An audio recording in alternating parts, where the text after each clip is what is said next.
All right, let's get right into it. We're talking about something pretty critical for a lot of big UK businesses today.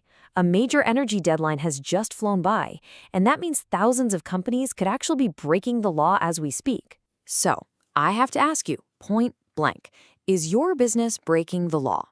And I'm serious. It's a real possibility for a ton of companies all across the UK, and they might not even know it.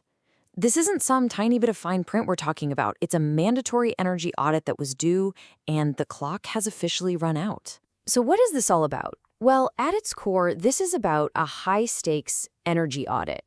And believe me, this is way more than just another piece of corporate paperwork. It's a required health check for your company's energy use.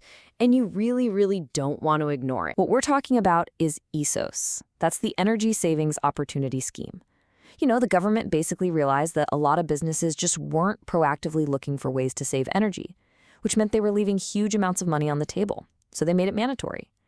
Every 4 years, big businesses have to do a deep dive, a full assessment of where all their energy is going.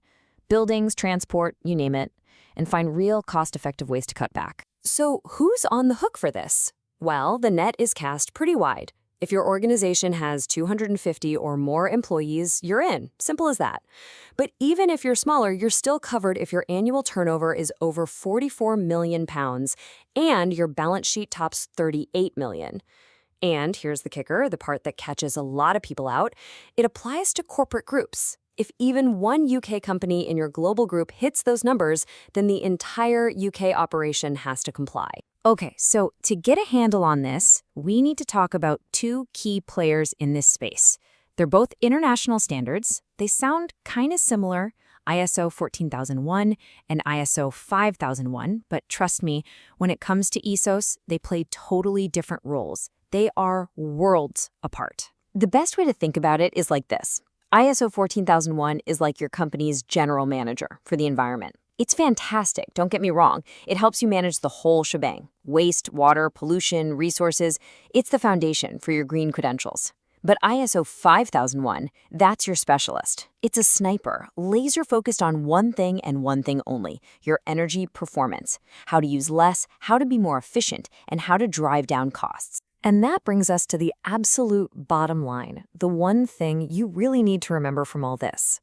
While being good at environmental management is great, only getting certified for ISO 50001, the energy specialist, acts as a direct automatic pass for your ESOS audit. It's basically your get-out-of-audit-free card. All right, now we get to the sharp end of it all. Let's talk about the real cost of doing nothing. If your company falls under the ESOS rules and you haven't sorted this out, the stakes are, well, they're incredibly high. And we're not just talking about a little slap on the wrist. Let's be crystal clear about the timeline here. The final deadline to tell the government you'd complied, that was June 5th, 2024. It's gone. In the past. The deadline to have your action plan ready, that's past too. So what does that mean? It means if you're business qualified and you haven't done the work, you are, right now, officially in breach of the law. That window has slammed shut. So what's the damage for being in breach? Well, first, let's talk money. Just for failing to do the audit in the first place, you're looking at a potential base fine of up to £50,000. And believe me, that's just the opening act. Because on top of that 50 grand, the regulator can start hitting you with daily penalties. We're talking £500 a day for up to 80 days. That's another £40,000. So you're pushing 100 grand in fines. And the most painful part? After paying all that money, you still have to go back and do the audit anyway. And if you think the money is bad, this might be worse. It's what some call the publication penalty. The Environment Agency's own policy says they will publicly name and shame companies that get penalized. In today's world, having your company's name on a public list of rule breakers, that kind of hit to your reputation can cost you far, far more than any fine. Okay, that was the bad news, a lot of it. But there is good news. There is a path forward from this mess. In fact, there's a really smart shortcut that can turn this whole regulatory nightmare into a genuine business opportunity. So you're really at a fork in the road here. Which way do you want to go? You can take the reactive path, the panicked, stressful scramble every 4 years to just tick a box. Or you can choose the proactive strategy. You can build an ongoing system that doesn't just solve the problem, it turns this compliance burden into a real competitive advantage. And that proactive strategy, it's all about ISO 5001. Honestly, this is the game changer. Adopting it is a massive strategic win. Why? Because it automatically ticks your ESOS box, it creates a machine for finding continuous energy savings, and it future-proofs you for the next deadline coming up in 2027. It literally takes a rule designed to be a pain and flips it into a tool for making your business better and more profitable. So, if you're sitting there right now thinking, oh no, we missed the deadline, what on earth do we do? First, take a breath. Don't panic, but you do need to act fast. Here is a clear, urgent action plan to get you out of hot water and onto the right track for good. Okay, here are the 5 things you need to do, like today. Step 1, get in touch with the Environment Agency. Be proactive. Tell them you know you're late and you're working to fix it.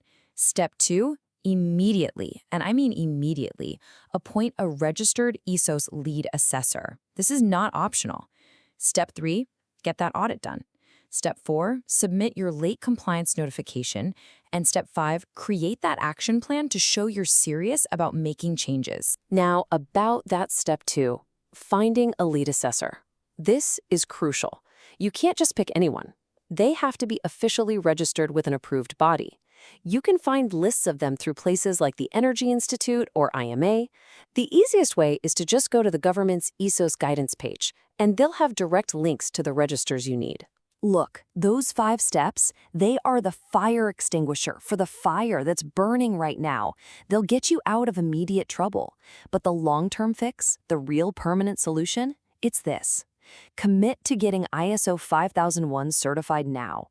Make energy management a part of your company's DNA. Do that and you will never, ever have to do this panicked scramble for compliance again. And that brings me to my final thought for you. For way too long, companies have looked at ESOS and just seen it as another annoying cost, another box to tick. But with energy prices going through the roof and everyone talking about net zero, maybe it's time to reframe the question. Is this audit really just a burden to be managed? Or, if you play it smart, could it actually be your company's single biggest, most overlooked opportunity to save money and get ahead? The choice, really, is yours.